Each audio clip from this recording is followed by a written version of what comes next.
안녕하세요. 완도라이프의 하몬. 플래닛입니다. 오늘 영상 찍는데 여러 방해 요소들이 많아가지고 말을 좀 빨리 해야 될 것 같네요. 이번에 그 윤석열 대통령 비선계엄 선포로 우리나라 경제가 상당히 고전을 면치 못할 것 같은데 그런 부분에 대해서 이제 어제 오늘 걸쳐서 글을 썼는데 그 글 내용 가지고는 좀 미흡해서 지금 영상으로 좀 많은 사람들과 공유하고자 저희가 자주 다니는 그 장소에 와서 지금 영상을 찍고 있습니다. 어제 쓴 글 제목은 2025 민선경제 먹구름 가득 각자도생 대비책 시급 이런 제목으로 글을 썼고요. 오늘은 민생경제 시한폭탄, 환율, 외화, 금리, 실업 폐업, 불안, 제2의 IMF 대비 이런 제목으로 글을 썼어요.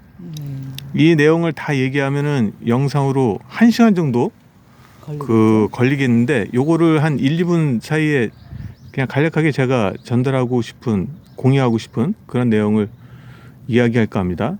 다소 주변에서 조금 시끄럽더라도 양해 부탁드리고요. 우리나라 경제가 왜 어려울까 생각을 해봤더니 지금 여러분이 아시는 것처럼 환율이 급등하고 있죠.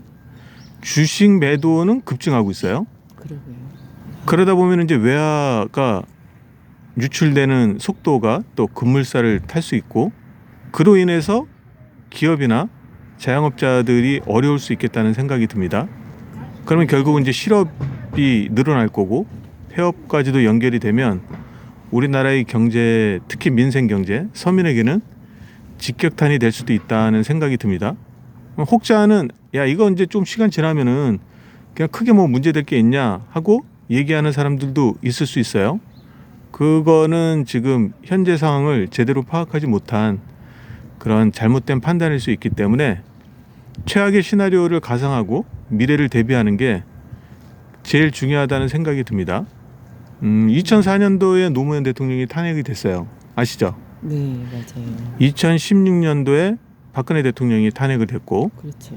이번에 이제 윤석열 대통령이 탄핵이 되느냐 안 되느냐 그 기로에 서 있습니다.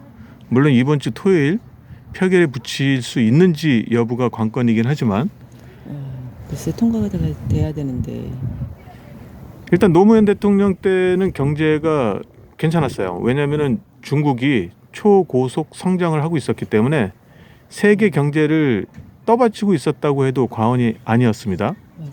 그러니까 우리는 그냥 그 물결에 이렇게 편승만 하면은 되는 그런 상황이었기 때문에 그렇게까지 어렵지 않았고, 그리고 박근혜 대통령 때는 지금 삼성을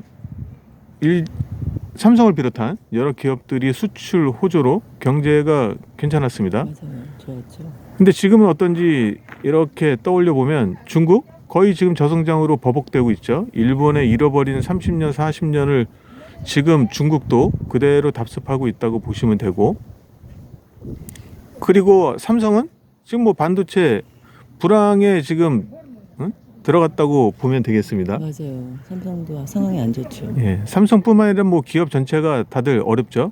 왜 그럴까 생각해 보니까 일단은 뭐 반도체에 대한 그 스펙이 부족한 부분도 있겠지만 일단 이스라엘과 러시아가 지금 전쟁을 일으켜서 중동과 유럽이 지금 전쟁 중이라고 해도 과언이 아닙니다.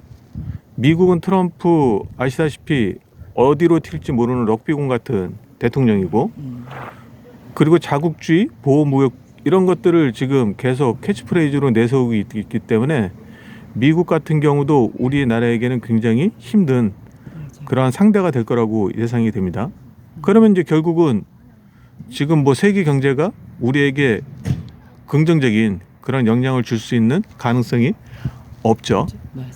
이 현재 상황만 간단하게 말씀을 드리면 환율이 급등하고 있습니다. 외화 유출은 이제 점점 늘어날 것 같고, 금리는 지속적으로 상승할 수밖에 없죠. 금리를 낮추면은 외화 유출이 더 빨라질 테니까요. 그러면 이제 기업들, 자영업자들 어려울 수 있습니다. 그럼으로써 실업과 폐업으로 이어질 수 있죠.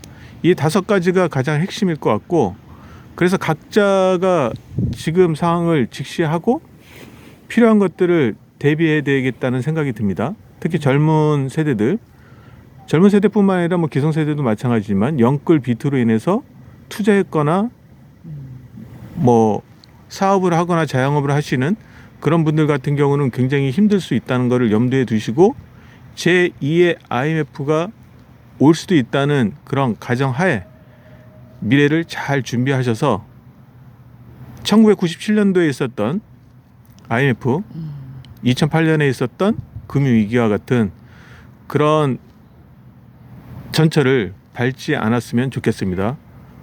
올겨울은 무단히 추울 것 같은데 여러분들께서도 각자 잘 대비책을 강구하셔서 건승하시길 빌겠습니다. 오늘은 여기까지입니다. 안녕. 안녕.